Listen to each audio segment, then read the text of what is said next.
እመቤቴ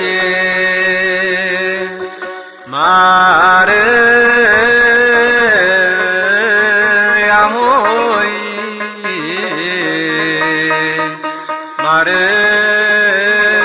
ማርያም ሆይ በመልአኩ ገብርኤል ሰላምታ ሰላም እልሻለሁ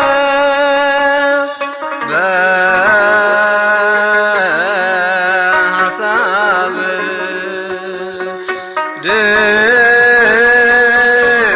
ድንግል ነሽ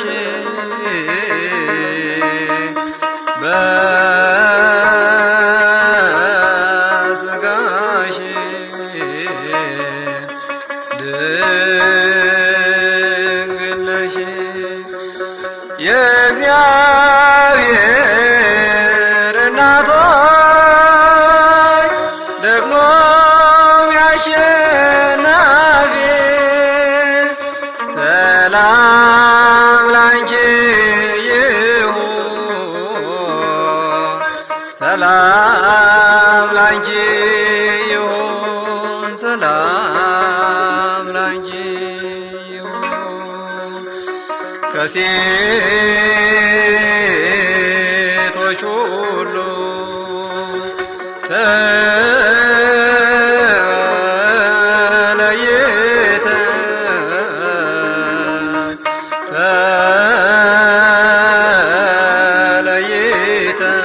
ተለይተሽ የተባረክሽ ነሽ ቡሩክ ከተባለ ከማኅፀንሽ ፍሬ ጸጋን እንድናገኝ ለምኝልን ዛሬ ለምኝልን ዛሬ ለምኝ ወደ ልጅሽ ይቅር እንዲለን የዘላለም ሕይወት ለእኛ እንዲሰጠን ለእኛ እንዲሰጠን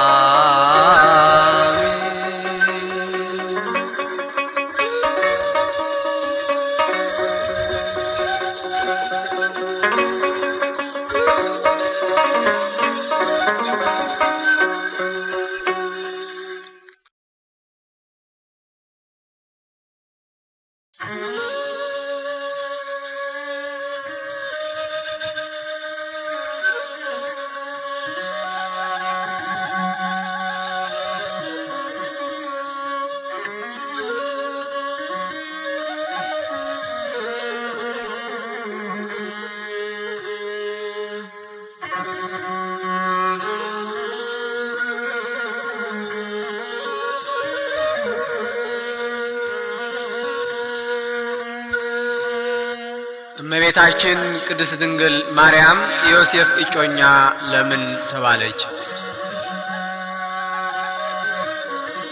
ቅዱሳት መጻሕፍት እንደሚያስረዱት እመቤታችን ቅድስት ድንግል ማርያም ለእግዚአብሔር አስራት ወይም ስዕለት የተሰጠች ስለነበረች በቤተ መቅደስ ውስጥም ዕድሜዋ 15 ዓመት በሆናት ጊዜ ሊቃነ ካህናት በሰዋስወኛ አስተሳሰብ የሴቶች ልማድ እንዳይመጣባት በማለት ተማከሩ።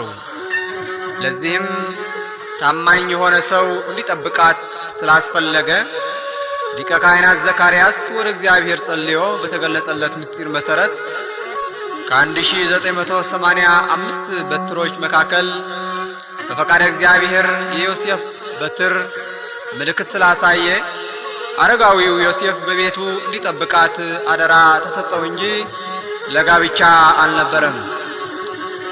እመቤታችን ቅድስት ድንግል ማርያም ወንድ እንደማታውቅ ለመልአኩ ቅዱስ ገብርኤል በሉቃስ ወንጌል ምዕራፍ 1 ቁጥር 34 ገልጻለታለች። መልአኩ ቅዱስ ገብርኤልም ለእግዚአብሔር የሚሳነው ነገር የለም ከማለት በስተቀር የመለሰው የለም። በእውነት ለዮሴፍ የታጨችው ለጋብቻ ቢሆን ኑሮ መልአኩ ገብርኤል አንቺ ከሴቶች ሁሉ ተለይተሽ የተባረክሽ ነሽ ባላላትም ነበር። በእውነት ለዮሴፍ የታጨችው ለጋብቻ ቢሆን ኑሮ እግዚአብሔር ወልድ ከሷ እንደሚወለድ መልአኩ ቅዱስ ገብርኤል ያበስራት ዘንድ ባላከውም ነበር። ታዲያ ለምንድነው እጮኛ የተባለ ለሚለው ግን ለምክንያተ ዲህን እግዚአብሔር ባወቀ ስሙ በሷ ላይ እንዲጠራ አደረገ። ለዚህም በማቴዎስ ወንጌል ምዕራፍ 1 ቁጥር 19 ላይ እንደምንረዳው እናቱ ማርያም ለዮሴፍ በታጨች ጊዜ ሳይገናኙ በመንፈስ ቅዱስ ጸንሳ ተገኘች። እጮኛዋ ዮሴፍም ጻድቅ ሆኖ ሊገልጣት ስላልወደደ በስውር ሊተዋት አሰበ።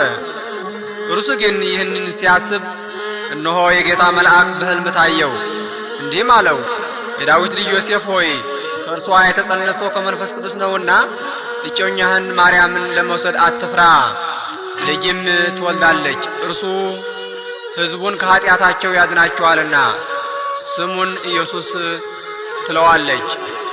በነቢይ ከጌታ ዘንድ እነሆ ድንግል ትጸንሳለች፣ ልጅም ትወልዳለች፣ ስሙን አማኑኤል ይሉታል የተባለው ይፈጸም ዘንድ ይህ ሆኗል። እግዚአብሔር የተመሰገነ ይሁንና ከዚህ ኃይለ ቃል ውስጥ የምንረዳው እመቤታችን ቅድስት ድንግል ማርያም ዮሴፍ በማያውቀው ምስጢር በግብረ መንፈስ ቅዱስ ጸንሳ ባያት ጊዜ ደንግጦ በጽኑ ሐሳብ በማውጣት በማውረድ በስውር መጠበቁን ለመተው አስቦ ነገር ግን መልአኩ የልቡን ቅንነትና ታማኝነትን አይቶ ከእርሷ የተጸነሰው ከመንፈስ ቅዱስ ነውና እጮኛህን ማርያም ለመውሰድ አትፍራ እንዳለው ነው። እዚህ ላይ መገንዘብ ያለብን በምስጢርና በእውቀት እንጩጩ የሆኑ ሰዎች እንደሚገልጹት እመቤታችን ለዮሴፍ አደራ የተሰጠችው ለጋብቻ ቢሆን ኖሮ እነዚህ የሚከተሉ ሁኔታዎችን ባልተከሰቱት ነበር። ለምሳሌ ዮሴፍ እመቤታችን ጸንሳ ባያት ጊዜ ለምን ደነገጠ? ለምንስ በስውር ሊተዋት አሰበ? መልአኩስ ለምን ዮሴፍ ሆይ ከእርሷ የተጸነሰው ከመንፈስ ቅዱስ ነውና አትፍራ አለው? ሐመሮሃ መልአኩ ቅዱስ ገብርኤል ከሴቶች ሁሉ ተለይተሽ የተባረክሽ ነሽና እግዚአብሔር ወልድ ትወልጃለሽ ባላላትም ነበር። እመቤታችን ቅድስት ድንግል ማርያምን መልአኩ ቅዱስ ገብርኤል ወንድ ልጅ ትወልጃለሽ ባላት ጊዜ ወንድ ስለማላውቅ እንዴት ይሆንልኛል ባላለችና መልአኩም ለእግዚአብሔር የሚሳነው ነገር የለም ባላላትም ነበር። ስለዚህ ዮሴፍ እጮኛ ለምን ተባለች ለሚለው ጥያቄ መልሱ ዮሴፍ እንዲጠብቃት እንዲያገለግላት ወደ ምድረ ግብጽ አብሮ ሊሰደድ ስላለው ነው። በዚህም ሐሳብ ላይ የቤተ ክርስቲያን ሊቃውንት ሁሉ ይስማሙበታል። ለምሳሌ ቅዱስ ሕርያቆስ ዘብሔረ ብህንሳ ኦ ድንግል አኮ ለዮሴፍ ዘተፍህርኪ ለተቃርቦ አላ ከመይቀብኪ ንጹሃ፣ ድንግል ሆይ ለዮሴፍ የታጨሽው ለመገናኘት አይደለም በንጽህና ሆኖ ይጠብቅሽ ዘንድ ነው እንጂ። ቅዳሴ ማርያም ቁጥር 44 ገጽ 67። ቅዱስ ኤራቅሊጦስም ስለ ብስራት በገለጸበት አንቀጹ ዮሴፍ ራሱ አገልጋይ የሆነለት ምስጢር ምንድን እንደሆነ አለማወቅን ኢያእመረ ምንት ውእቱ ምስጢር ዘኮነ ሎቱ ላይክ ኢያእመረ ከመ እግዚእነ ኢየሱስ ክርስቶስ ዘበእንቲአሁ ተነበዩ ነቢያት ይትወለድ ዘእንበለ ዘርአ ብእሲ እምነ ብእሲ ዘተፍህረት ሎቱ። አገልጋይ የሆነለት ምስጢር ምንም እንደሆነ አላወቀም። ለእርሱ ከታጨችለች ከድንግል ነቢያት ስለ እርሱ የተናገሩለት ጌታችን ኢየሱስ ክርስቶስ ያለ ዘር እንዲወለድ አላወቀም ብለዋል። ሃይማኖተ አበው ዘቅዱስ ኤራቅሊጦስ ምዕራፍ 48 ቁጥር 30 ገጽ 157። እንግዲህ ዮሴፍ እንኳ መልአኩ ገብርኤል እስኪነግረው ድረስ ለአገልጋይነት የተመረጠበት ምስጢር አላወቀም ነበር። ታዲያ ምዕመናን ከዚህ ማወቅ ያለባቸው ነገር የራሳቸው የሆነ ትክክለኛ ትምህርት ሳይማሩና ሳያውቁ ቀርተው ባልሆነ መንገድ ወይም ትምህርት ተጉዘው የእመቤታችን ቅድስት ድንግል ማርያምን ክብርን እንዳይቀንሱ መጠንቀቅ ይገባቸዋል። ይህም ትምህርት የተገለጸው ምእመናን ከስህተት እንዳይወድቁ ለመጠበቅ ነው።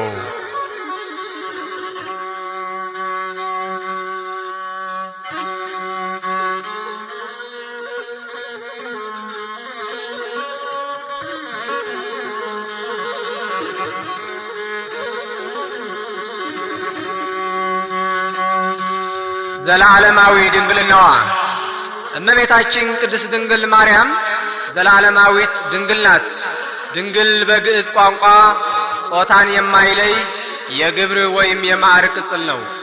የድንግልና ሕይወት ዋና ትርጉሙ ወንድ ከሴት ሴቷ ከወንድ ተለይተው ሳይቀራረቡ ወይም ሳይገናኙ ንጽሕናቸውን ጠብቆ እንዲኖሩ ነው። ከብሉይ ኪዳን በፊት በዚህ ሕግ የተመሰረተ ድንግልናዊ ሕይወት መኖሩን አለመኖሩን ግልጽ ሆኖ አይታወቅም።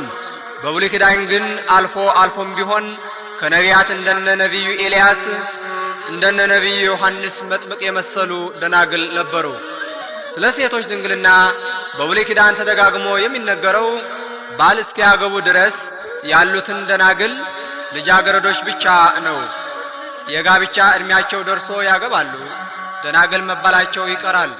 ከዚህ በቀረ በብሉይ ኪዳን በድንግልና መላ ዘመናቸው ስለሚኖሩ ሴቶች የተጻፈ ነገር የለም። በሐዲስ ኪዳንም ራሳቸውን ለፈጣሪያቸው ለማስገዛት ያስችላቸው ዘንድ መላ ዘመናቸውን ጾታን ሳይለይ በድንግልና ሕይወት የሚኖሩ ሰዎች እንዳሉ መጽሐፍ ቅዱስ ይነግረናል። ለምሳሌ እንደነ ሐዋርያው ቅዱስ ጳውሎስና ቅዱስ ዮሐንስ ወልደ ነጎድጓድ የመሰሉና ሌሎችም የእነሱን ፈለግ ተከትለው የሚሄዱ ናቸው። ይሁን እንጂ ሰዎች በድንግልና ሕይወት ቢኖሩም ድንግልናቸው ዘላለማዊ የሚያሰኝ ምስጢር የለውም። ምክንያቱም ሰው ራሱ ሥጋ ለባሽ በመሆኑ ከሐልዮና በአረፍተ ዘመን ከመገደብ ተፈጥሮው ነፃ አያደርገውምና። በኢሳይያስ ምዕራፍ 7 ቁጥር 14 ላይ እነሆ ድንግል ትጸንሳለች፣ ወንድ ልጅም ትወልዳለች፣ ስሙንም አማኑኤል ትለዋለች ተብሎ ትንቢት የተነገረላት እመቤታችን ቅድስት ድንግል ማርያም ግን በስምም በግብርም ከእነዚህ ከተጠቀሱት የተለየች ናት። ዘላለማዊት ድንግል ናትና ከሐልዮም ከገቢርም ድንግል ናትና ድንጋሌ ሥጋ ድንጋሌ ሕሊናም ተሰጥቷታልና። ይህም ማለት ድንጋሌ ሥጋ በግብር ከመስራት መለየት ሲሆን ድንጋሌ ሕሊና ደግሞ በሐሳብ አለመባከን አለመመኘት። እመቤታችን ቅድስት ድንግል ማርያም ድንግል በክልኤ ናት። ይህም አንደኛው በሥጋ ሌላው ደግሞ በሕሊና ነው። ጌታችን ኢየሱስ ክርስቶስ ከእመቤታችን ሰው በመሆኑ ለአምላክነቱ መለወጥ እንደሌለበት ሁሉ እመቤታችንም እርሱን በመውለዷ ለድንግልናዋ መለወጥ የለውም። ዘላለማዊት ድንግል ናትና ዘላለማዊት ድንግል የሚያሰኛት ይህ ነውና። ስለ ዘላለማዊ ድንግልናዋ ከመልአኩ ቅዱስ ገብርኤል ጀምሮ ሊቃውንትም ከጽንስ በፊት፣ በጽንስ ጊዜ፣ ከጽንስ በኋላ፣ ከመውለድ በፊት፣ በወለደች ጊዜ፣ ከወለደች በኋላ ድንግል መሆኗን መስክረውላታል። መልአኩ ቅዱስ ገብርኤል በአበሰራት ጊዜም ከሴቶች ሁሉ ተለይተሽ የተባረክሽ ነሽ ያላት በዚህ ምክንያት ነው። ስለዚህ ድንግል በክልኤ እያልን እናመሰግናታለን፣ እናከብራታለን፣ እናገናታለን።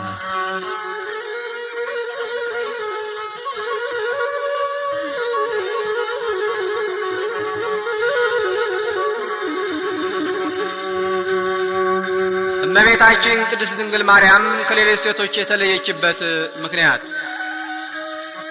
እመቤታችን ቅድስት ድንግል ማርያም ከሌሎች ሴቶች የተለየችበት ምክንያት አንደኛ በወሊድ ሌሎች ሴቶች ሲወልዱ በምጥ በጣር ነው። እመቤታችን ቅድስት ድንግል ማርያም ግን ጌታችን መድኃኒታችን ኢየሱስ ክርስቶስን ስትወልድ ምጥ ጣር መድከም አልነበረባትም። ሁለት በድንግልና እመቤታችን ቅድስት ድንግል ማርያም ድንግል በሕሊናሃ ወድንግል በሥጋሃ ናት። ይህ ማለት ከሐልዮም ከገቢርም ንጽሕት ናት። ሌሎች የዓለማችን ሴቶች ግን ከገቢር ንጹሕ ቢሆኑም ከሐልዮ ወይም ከማሰብ ንጹሕ ወይም ነፃ አይደሉምና።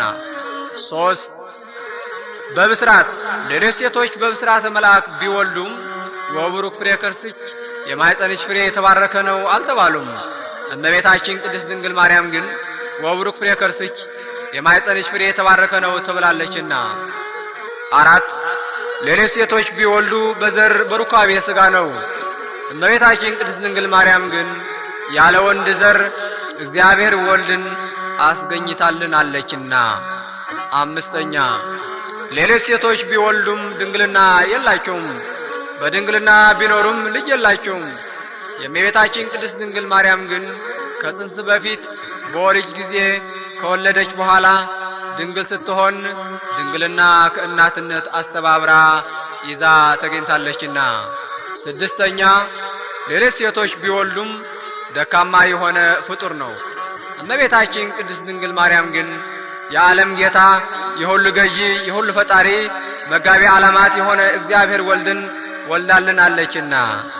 7ኛ ሌሎች ሴቶች ከእግዚአብሔር ቅድስና ቢያገኙም ቅዱሳት ንጹሐት ይባላሉ እንጂ ከመላእክት ትበልጣላችሁ አልተባሉም። እመቤታችን ቅድስት ድንግል ማርያም ግን ከኪሩቤል ትበልጣለች ተብላለችና ለዚህም ያበቃት ወላዲተ አምላክ በመሆኗ ነው። ለምሳሌ ያህል እመቤታችን ቅድስት ድንግል ማርያም ከዓለም ሴቶች ልዩ የሚያደርጋትን ሁኔታ ለማስረዳት እነዚህን ጥቂት ቃላት ገለጽኩ እንጂ ከዚህም ሌላ ብዙ ልዩ የሚያደርጋት ነገር አለ።